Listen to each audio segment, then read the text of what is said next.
Ben ritrovati con il nostro appuntamento giornaliero dedicato allo sport, venetoglobe.com e VG Radio. Cercheremo di dare un'occhiata veloce a quello che sta succedendo e cureremo principalmente la cronaca locale e gli sport locali, alternando video ed audio. L'argomento del giorno di oggi sembra essere la minaccia sugli stipendi dei calciatori. I club ci provano, ma i calciatori chiedono ed esigono tempo per riflettere e decidere. Con campionati fermi ed allenamenti bloccati, le società vorrebbero tagliare le spese.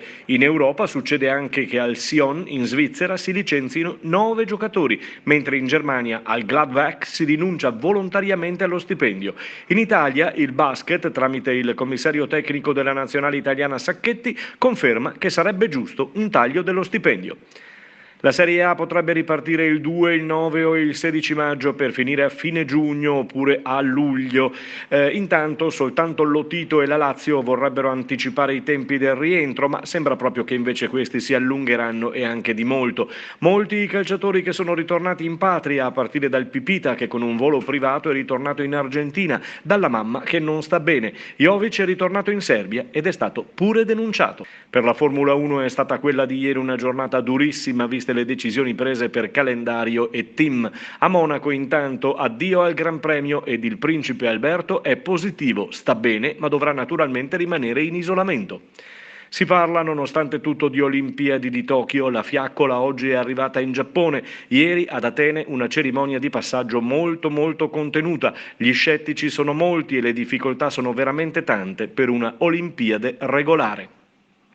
Federica Pellegrini fa 1,55,8 nei 200 stile libero, che varrebbe il tempo per Tokyo, ma non c'è il video streaming su Facebook perché mercoledì l'atleta è stata invitata, anzi bloccata, in questa iniziativa. Il video, ha detto l'atleta, lo posterà più avanti.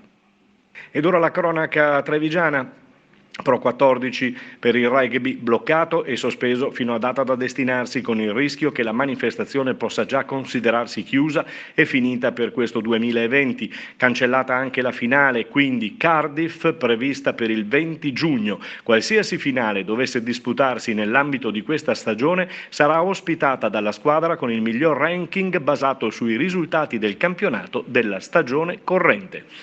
E parliamo di ciclismo perché si fermano anche i ciclisti professionisti, criticati in queste settimane, in questi giorni dai cittadini che li vedevano allenarsi lungo le strade, anche trevigiane. La Federciclo ha rivolto un appello a tutti gli atleti più importanti, tra cui i trevigiani Sasha Modolo e Vendrame, che si alleneranno adesso sui rulli di casa. Ieri per il calcio regionale trevigiano abbiamo parlato della proposta del presidente dell'Union Pro, a cui hanno aderito pare una trentina di società per quanto riguarda appunto lo stop dei campionati. Noi siamo voluti tornare a parlare di campionato, di gare di calcio, e abbiamo cominciato a sentire alcune società con i loro allenatori, dirigenti e giocatori. Ieri è stato il turno di Stefano Della Bella dell'Eclisse Careni Pivigina, oggi tocca a Stefano Andretta del Porto Mansuè Calcio. Ciao Mirko. Allora, a proposito delle domande che tu mi hai fatto, come vivo questo momento?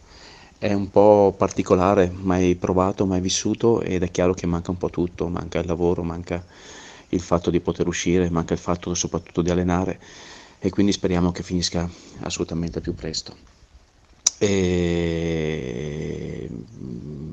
Spero di sì, spero che si possa cominciare entro ad aprile, però credo che oggi sia un po' presto per poter fare delle previsioni. Purtroppo finché non si ferma il picco delle epidemie, credo che sia proprio difficile poter avere la possibilità di poter pensare appunto di ricominciare l'attività agonistica.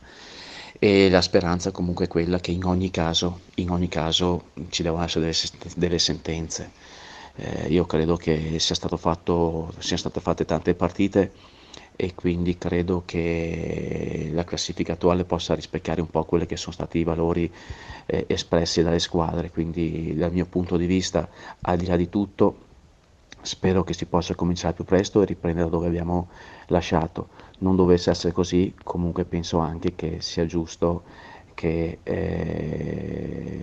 vengano fatte eventualmente i playoff finali, o comunque in questo caso per quel che riguarda la categoria dell'eccellenza, il San Giorgio che sta davanti è giusto che salga in categoria, ed eventualmente sarebbe giusto che poi le squadre che stanno dietro facciano i famosi playoff, E per quel che riguarda le retrocessioni, io sono del parere che anche qui ci debbano essere delle sentenze, perché annullare un campionato quando è stato fatto, sono state fatte tante partite e riproporlo il prossimo anno, secondo me non sarebbe la soluzione giusta. Questo è un po' quello che è il mio parere, però la cosa importante è che veramente finisca più presto questo tipo di epidemia, perché poi ritorniamo tutti quanti alla vita comune, normale, quotidiana soprattutto, e da lì poi, dal momento in cui poi si ritorna a, a condurre quella vita normale, quotidiana che eravamo abituati prima, da lì poi si può fare, è più facile fare un po' il punto della situazione. Ciao Mirko. E con questa intervista termina qui il nostro consueto e giornaliero appuntamento informativo sportivo. A domani!